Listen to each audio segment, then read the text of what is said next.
कसली ट्रीटमेंट घेत असताना जर पुढे चुकीच्या पद्धतीनं या त्या ताईचं नाव काय आपल्या रुपाली ताई आणि त्याच्या बाळाचा जर जीव गेला असेल तर हॉस्पिटलचे व्यवस्थापक असतील, इथले डॉक्टर असतील, हे सगळे जबाबदार आहेत. आमचं एकच म्हणणं की बाबा ही पहिली केस नाहीये, या आतापर्यंत 3-4 केस अशा झाल्या. माझी एक दारू खालुंबऱ्याची पण एक ताईच्या असंच झालं. दोघी मायलिकी आल्या, ऍडमिट झाल्या आणि दुसऱ्या दिवशी सांगितलं की नाही बाळ क्रिटिकल आहे, आई क्रिटिकल आहे. नंतर कळालं काही वेगळ्याच पद्धतीने त्याचं डिलिव्हरी करताना ती ट्रीटमेंट मिळाली, परंतु त्याच्यातही रिपोर्ट काय आले आम्हाला माहित नाही.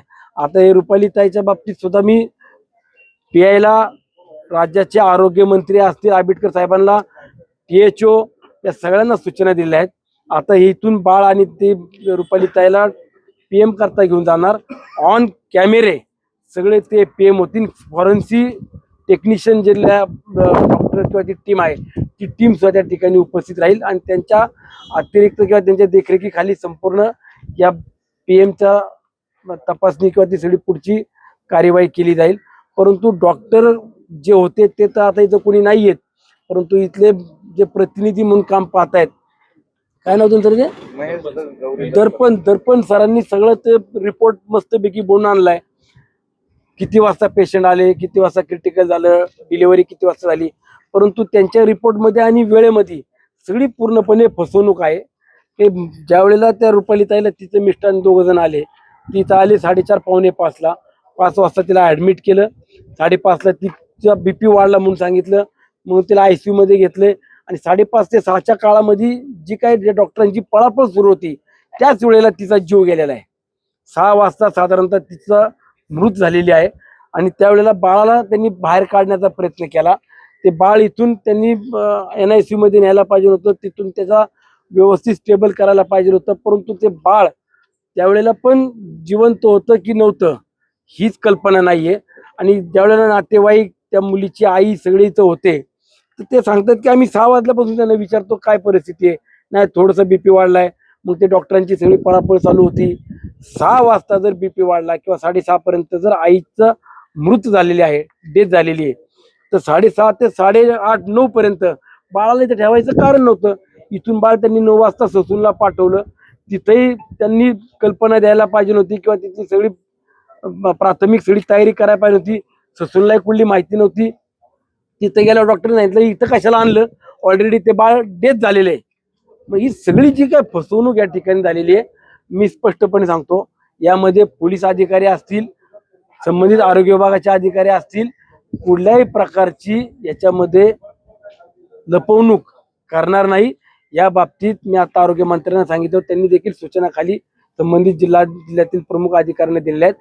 उद्याच्या काळात या बाबतीत जर योग्य तपास झाला नाही तर 100% यासाठी लावणार.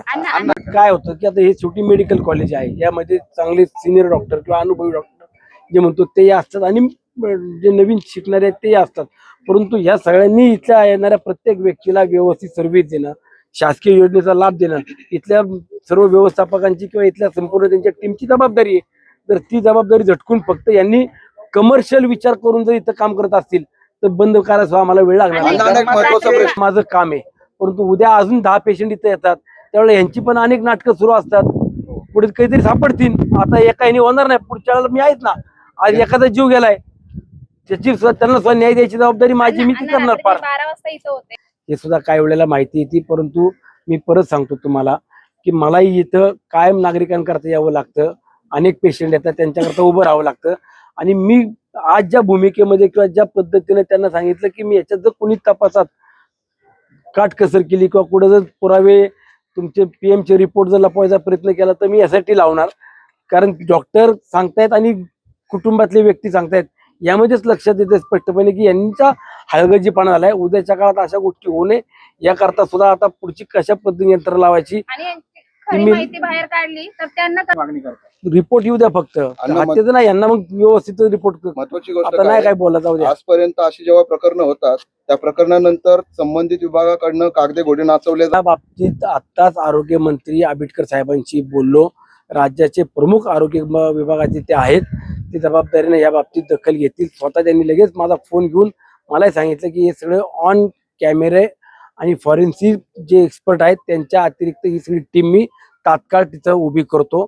आता त्यांना त्यांचं काम करू द्या. PI पण सांगितलं की आता मला नातेवाईकांचा जबाब घ्यावा लागेल, यांचे सगळे रिपोर्ट घ्यावे लागतील. मी 8 दिवसाच्या आत इथला सगळा अहवाल शासनाकडे किंवा आरोग्य विभागाकडे पाठवायचं मी माझं काम करील. साधारणतः या सगळ्या घटनेला किंवा सगळ्या तपासाला किमान 15-20 दिवस किंवा महिनाभरापर्यंत जास्तीत जास्त वेळ जाईल. महिन्याच्या आत जी काही घटना आहे, जी काही परिस्थिती आहे, वस्तुस्थिती आहे, ही या नातेवाईकांना समजली पाहिजे आणि त्यातून न्याय मिळाला पाहिजे, ही माझी प्रामाणिक भावना आहे.